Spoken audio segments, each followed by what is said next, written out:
আসসালামু আলাইকুম। এই খবরগুলোতে খুব বেশি আমরা ফোকাসেবল খবর না, তারপরে ফোকাসটা করতে হয় কেন? দেখেন, পৃথিবীর যে কোনো দেশের সরকার কে হবে, কোন দল ক্ষমতায় যাবে, কোন দল ক্ষমতায় যাবে না, দৃশ্যত এই কাজটা হচ্ছে ওই দেশের জনগণের উপর দায়িত্বশীল। জনগণ যাকে চায় তাকে ক্ষমতায় আনবে, জনগণ যাকে চায় না তাকে দেশ থেকে বিদায় করবে, অথবা তাকে নির্বাচনে পাশ করাবে না। ভোটের মাধ্যমে যে কোনো গণতান্ত্রিক দেশের রাষ্ট্রপ্রধান কে হবেন এটা জনগণ নির্বাচন করে। কিন্তু আজকের দিনে এসে পৃথিবীর বর্তমান পরিস্থিতি বা প্রেক্ষাপটে ওই দেশের জনগণের উপর শতভাগ নির্ধারণ থাকে না। কেন? প্রভুবাদী যে দেশগুলো আছে, লাইক যেমন বাংলাদেশের উপর ভারতের প্রভাব খাটছে, আমরা এত বছর দেখছি। জাতীয় পার্টির ডাইকানিয়া থ্রেট দিত, অথবা আইসে এখানে ভূমিকা রাখতো। আবার ধরেন পাকিস্তানের প্রধানমন্ত্রী কে হবে এটা নিয়ে খেলে চীন, আমেরিকা, আরো বিভিন্ন দেশ। আবার রাশিয়াও খেলে আমেরিকার নির্বাচন নিয়ে, রাশিয়া তো অন্যান্য দেশেরা খেলে।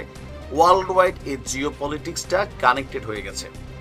তারপরেও বাংলাদেশের ইস্যুতে গেল এই 15-16 বছর যাবৎ ভারতের যে আধিপত্যবাদ ছিল, অথবা বাংলাদেশ স্বাধীন হবার পর থেকে পশ্চিমা রাষ্ট্রগুলো বাংলাদেশ সম্পর্কে যে দৃষ্টিটা রাখতো এটা হচ্ছে ভারতের রিপোর্টের প্রেক্ষাপটে, যার কারণে এই দেশে এক অলিখিত প্রভু হয়ে গেছিল ভারত। কিন্তু এবার ট্রাম্পের সরকার ভিন্ন রকম এক বক্তব্য দিয়েছে, যদিও এটা পুরানা কথা, কিন্তু শুনতে ভালো লাগছে।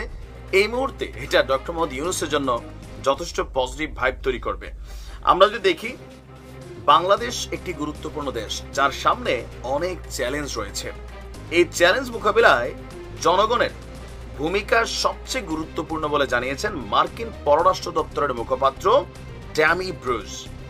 আজকে বাংলাদেশে আমেরিকার দুজন শক্তিশালী ট্রাম্প প্রশাসনের দুজন ক্যারেক্টার বাংলাদেশে আসবেন। ঠিক আগের দিন আমরা দেখলাম যে ওয়াশিংটন ডিসিতে মার্কিন পররাষ্ট্র দপ্তরের নিয়মিত এক সংবাদ ব্রিফিংয়ে বাংলাদেশ ইস্যুতে বলা হলো, প্রশ্ন ছিল বাংলাদেশে সাম্প্রতিক প্রতিবাদ বিক্ষোভ, ইসলামী চরমপন্থার আশঙ্কাজনক বৃদ্ধি, ওসামা বিন লাদেনের ছবি প্রদর্শন, নাৎসি প্রতীক ব্যবহারের মতন বিষয় এবং মার্কিন ব্র্যান্ড কোকাকোলা ও কেএফসির বিরুদ্ধে অ্যান্টিসেমিটিক প্রচারণা চলছে। এই প্রশ্নটা কে করছে?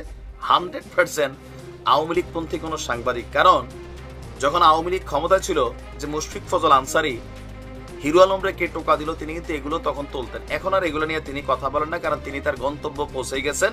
বাংলাদেশে অনেক কিছু হয়, এগুলো নিয়ে এখন আর কথা হয় না। এখন আবার কথা হয় কারা? মার্কিন পররাষ্ট্র দপ্তরে এই টাইপের প্রশ্নগুলো আবার করেন আওয়ামীপন্থী যে সকল সাংবাদিকরা আছেন। বাংলাদেশে কি কি ঘটতেছে যেটা আমেরিকা দেখে না, এটা আমরা দেখাই দিচ্ছি। এটা নতুন কিছু না, এটা আগের থেকে চলছে। আগে বিএনপি পন্থীরা করছে, এখন আওয়ামী পন্থীরা করতেছে।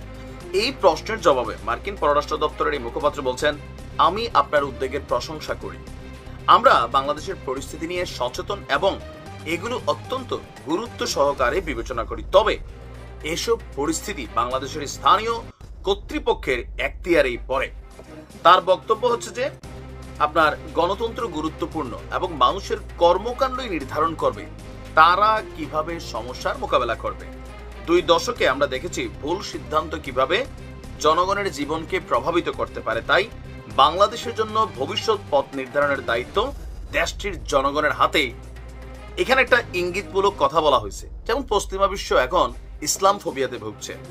সো পৃথিবীর যে কোনো দেশে যখন ইসলামিক কালচারগুলো রেস করে, তারা এই দেশটাকে একটা কালো তালিকার মধ্যে ফালাই দেয়। টেকনিক্যালি ওই দেশের সাথে চাপ তৈরি করে, ব্যবসা বাণিজ্য সকল কিছুর উপর স্যাংশন মারে, নিষেধাজ্ঞা তৈরি করে, পরোক্ষভাবে অনেক ধরনের প্রভাব বিস্তার করে।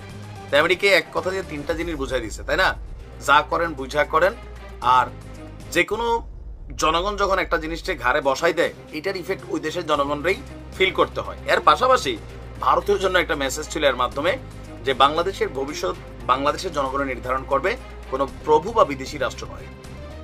দেখা যাক কি হয়। ভালো থাকুন।